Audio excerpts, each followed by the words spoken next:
Que ce soit le déodorant ou n'importe quel autre produit cosmétique industriel, leurs effets sur tes hormones sont tels qu'ils peuvent perturber ton développement physique, freiner ta progression sportive et même altérer ton comportement. Je sais, dit comme ça fait peur et ça peut paraître un peu exagéré, mais laisse-moi t'expliquer et reste bien jusqu'à la fin parce que je t'ai prévu une super solution qui va beaucoup vous plaire à toi et à ton portefeuille. Si tu es nouveau sur cette chaîne, salut, moi c'est Clément, je parle d'hygiène de vie, de santé, également d'alimentation au service de ton énergie pour maximiser ton impact, que ce soit dans tes projets professionnels ou personnels.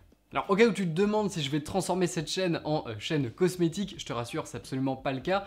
Simplement, même s'il y a une certaine toxicité qui peut être pertinente pour parler de la santé, etc. dans les produits cosmétiques industriels, moi ce qui m'intéresse c'est l'impact sur ton énergie et ton comportement. En l'occurrence, affecter tes hormones, c'est également affecter ton comportement, c'est également un obstacle du coup à ton énergie et je pense que ça rentre tout à fait, en tout cas, dans le message que je veux te véhiculer. Donc pour la partie toxique, tu es certainement au courant que les déodorants industriels contiennent notamment de l'aluminium. On sait que c'est un élément qui peut être vraiment toxique. Ce qui va m'intéresser, ça va être plus la partie hormonale, comme je t'ai dit, qui sont donc les perturbateurs endocriniens. Les perturbateurs endocriniens sont des produits qui sont beaucoup utilisés dans la cosmétique et qui vont, comme leur nom l'indique, en fait, perturber ton système hormonal et c'est vraiment ça qui va m'intéresser dans cette vidéo. Tu as certainement déjà entendu parler notamment des parabènes.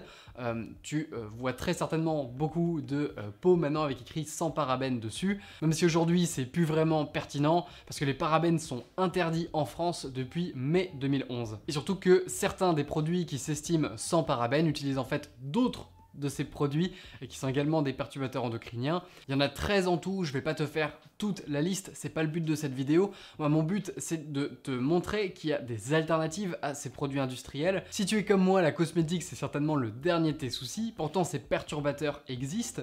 Les hypothèses en tout cas sur leurs impacts sur ta santé, sur ton système hormonal sont assez alarmantes et je t'invite vraiment à t'intéresser à la solution que je vais te donner dès maintenant. Et au cas où tu te dis oui d'accord mais moi je prends des produits bio, j'achète que des produits naturels, bah, oui c'est vrai que ça peut être une bonne alternative. Beaucoup du coup n'ont pas de perturbateurs endocriniens. Moi j'étais vachement un client d'une marque qui s'appelle Velleda, qui est une marque assez traditionnelle, assez vieille, mais qui est un peu un des précurseurs, on va dire, de la cosmétique naturelle et bio. Le truc, c'est que c'est super cher. Un pot de déodorant de 50 ml, ça me coûtait une dizaine d'euros, c'est quand même pas donné. Et la solution que je vais te donner là, ça coûte 3 euros, ça prend 2 minutes 30 et je pense que ça va pas mal te plaire. Cette solution, c'est de faire ton déodorant toi-même. Pour ça, tu as juste besoin d'huile de coco, de bicarbonate de soude et d'huile essentielle. Moi j'ai choisi celle de Palmarosa qui est assez réputée justement pour les déodorants. Ça prend vraiment même pas 2 minutes et je te montre même les étapes en direct. Tu mets une cuillère à soupe d'huile de coco, avec ça tu mets une demi-cuillère à soupe de bicarbonate de soude dans un petit récipient. Alors l'huile de coco elle est liquide au-dessus de 25 degrés, en dessous elle est solide et donc ça peut te permettre d'avoir cette texture de pâte. Si jamais elle est trop solide pour la mélanger, tu peux la passer rapidement au chaud pour pouvoir la manipuler. Avec ça, tu ajoutes une dizaine de gouttes d'huile essentielle de Palmarosa, c'est celle que j'ai choisie. Tu mélanges ça dans un petit pot et ça y est, t'as ton déodorant. Tout ce que tu as à faire pour l'utiliser, c'est tremper ton doigt et l'appliquer sous tes aisselles. C'est tout. Pour ce qui est du gain, pour information, j'ai essayé de calculer au prorata les ingrédients que j'utilise. Ça me revient à 3 euros pour 50 ml au lieu de 10 euros. Donc c'est plus que 3 fois moins cher, ça me prend que dalle de temps et en plus, il n'y a pas de déchets derrière, ce qui est quand même assez intéressant. De manière générale, c'est une démarche que tu peux appliquer avec la cosmétique. Les savons par exemple, personnellement j'utilise plus de gel douche, j'utilise soit du savon de Marseille ou du savon d'Alep. Honnêtement c'est même d'autant plus pratique je trouve que du gel douche et là aussi ça fait moins de déchets, ça coûte moins cher.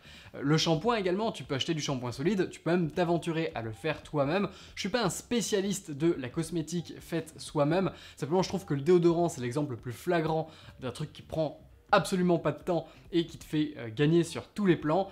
Même s'il existe des très bonnes marques qui font des très bons produits naturels, honnêtement, je t'invite à tester cette solution-là, ça marche super bien et honnêtement, je vois pas ce qui justifie la différence de prix avec les produits qu'on trouve en magasin.